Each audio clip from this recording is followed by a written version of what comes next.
Guys, ট্রেডিংয়ে 99% ব্যক্তি মানে 99% লোকই এই 3টি কারণে ট্রেডিংয়ে ব্যর্থ হয়। তো এই ভিডিওটা দেখেন, আপনাদের সব কিছু বইলা দিমু। আর আপনি যদি এই 3টি নিয়ম মাইনা না চলেন, আপনি ট্রেডিংয়ে আসছেন, একদম নিঃস্ব হয়ে যাবেন, একদম ফকির হয়ে যাবেন ভাই। তো গাইস, 3টি কারণ কি কি? তো নাম্বার 1-এ আছে, কারণ ধরেন আপনি ট্রেডিং করতেছেন, ট্রেডিংয়ের সামনে মানে ট্রেডিং চার্টের সামনে আপনি যদি একটা ছোট্ট শিশুরও বসায় রাখেন বাইনারি ট্রেডিংয়ের সামনে, সে উল্টাপাল্টা ট্রেড নিয়ে প্রফিট করতে পারবে, কিন্তু ওই প্রফিটটা ধরে রাখতে পারবে না। তো এটার জন্যই প্রথম অবস্থায় আমাদের লক্ষ্য রাখতে হবে মানি ম্যানেজমেন্টটা ঠিক করা। আগে আমাদের মানি ম্যানেজমেন্টটা ঠিক করতে হবে। মানি ম্যানেজমেন্ট যদি ঠিক না করেন, ট্রেডিংয়ে আপনি লস খেয়ে যাবেন। তো সবচেয়ে ইম্পর্টেন্ট হয় মানি ম্যানেজমেন্টে আপনি একটা প্রফিট টার্গেট রাখেন দৈনিক, যে আপনি ডিপোজিট করছেন ধরেন $50, এখান থেকে প্রতিদিন প্রফিট টার্গেট রাখেন $2 কি $1, কারণ $50 দিয়ে $2 $1 এগুলো মানে প্রফিট টার্গেট রাখা রিস্ক হয়ে যায়, তবুও আপনি রাখতে পারেন। আর কম অ্যামাউন্ট নিয়ে কখন ট্রেডিং আসবেন না। ধরেন আপনি $50 ডিপোজিট করছেন, এখান থেকে $2 আপনি প্রতিদিন প্রফিট টার্গেট রাখছেন, তো $2 যখনই হয়ে যাবে তখন মার্কেটে আপনি বাহির হয়ে যাবেন।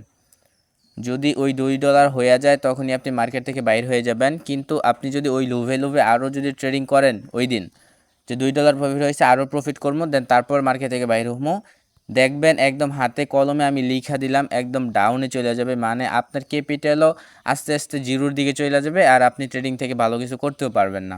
এটা একদম 100% গ্যারান্টি দিয়ে বলে দিলাম আমি। আর দ্বিতীয়ত হচ্ছে, আপনারা ইমোশনটাকে কন্ট্রোল করতে পারেন না। ওই যে বললাম না, যে আপনার প্রফিট হয়েছে $2 হয়ে গেছে, কিন্তু আপনি কি করলেন, লোভে লোভে আবারও মার্কেটে গেলেন, দেন লস খেয়ে গেলেন। তো এই ইমোশনটা কন্ট্রোলটা এই ট্রেডিংয়ে খুবই একটা টাফ বিষয়, এইটা সবাই কন্ট্রোল করতে পারে না। তো আপনি ইমোশনটাকে কীভাবে কন্ট্রোল করবেন? যখনই আপনার ওই রকম অবস্থা, আপনি কোনো কিছু না ভাইবা, আপনি ট্রেডিংয়েও না সময় দেওয়া, ডাইরেক্ট মানে সরাসরি ট্রেডিং থেকে বাইরে হয়ে আসবেন। পারলেই কারোর সাথে মিশবেন, বন্ধুবান্ধবের সাথে আড্ডা দিবেন বা কোথাও ঘুরতে চলে যাবেন। তারপর আবার ট্রেডিংয়ে আপনি ঢুকবেন, দেখবেন আপনার সাইকোলজি আবারই 100% হয়ে গেছে, আবারই দেন প্রফিট কর ট্রেড নেবেন, দেখবেন উইন হইতেছেন। কিন্তু ওই সময় যে আপনি যে লসটা খাইলেন, লসটা যে খাইলেন $1, ধরেন কিছু ডলার যে লস খাইলেন, ওই সময় যদি আপনি ট্রেডিংয়ে আবার ঢুকেন, দেখবেন 100% গ্যারান্টি আপনার ক্যাপিটাল জিরো হয়ে যাবে। একদম 100% গ্যারান্টি ক্যাপিটাল আপনার জিরো হয়ে যাবে তখনই। তাই বলতেছি, এই ইমোশনটাকে কন্ট্রোল করেন আর মানি ম্যানেজমেন্টটা ঠিক করেন। আর তৃতীয়ত হলো, আপনারা ট্রেডিংটারে না বুঝাই, মানে ট্রেডিং আসছেন 2-3 মাস ধরে, দেন ট্রেডিং করতেছেন, ডিপোজিট করতেছেন, এইগুলা কেন রে ভাই? ভালো করে ট্রেডিংটারে শিখেন, বুঝেন, তারপর ডিপোজিট করেন। এত আগে কেন পাগলামি শুরু করে দেন?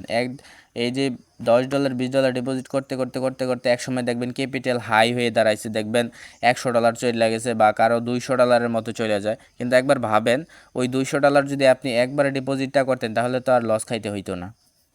তাই বলতেছি, ট্রেডিংটাকে আগে ভালো করে শিখেন। আপনার ডেমো ব্যালেন্স তো দিয়েই দিছে না, ট্রেডিং শেখার জন্য তো ডেমো ব্যালেন্স আছেই। তো গাইস, আমাদের থেকে ট্রেডিং শিখতে হলে এখনই আপনি আমাদের পিন কমেন্টে চলে যান। ফার্স্ট কমেন্টে আমাদের টেলিগ্রাম চ্যানেল লিঙ্ক দেওয়া থাকবে, ওইখানে থেকে ট্রেডিং চ্যানেলে জয়েন হয়ে যাবেন। আর আমরা যেইগুলো সিগন্যাল পাবলিকে দিয়ে থাকি প্রতিদিন 5-6টা একদম শিওর শটে, এইগুলা মানুষ ভিআইপিতেও দিতে পারে না, এতটুকু যাও নাই যে মানুষ ভিআইপিতে সিগন্যালগুলো দিবে। তাই এখনই চলে যান আমাদের পাবলিক চ্যানেলে। আর ধরেন ট্রেডগুলাও সব লাইভে আসা হয়, সবাই একসাথে কথা বইলা হয়, কোনো ভিআইপি গ্রুপ আমাদের নাই। দেন আমাদের একটা কোর্স আছে, যদি কোর্সটা করতে চান তাহলে করতে পারেন, সমস্যা নাই। তবে আপনি পাবলিকের চ্যানেলে জয়েন হয়ে যান।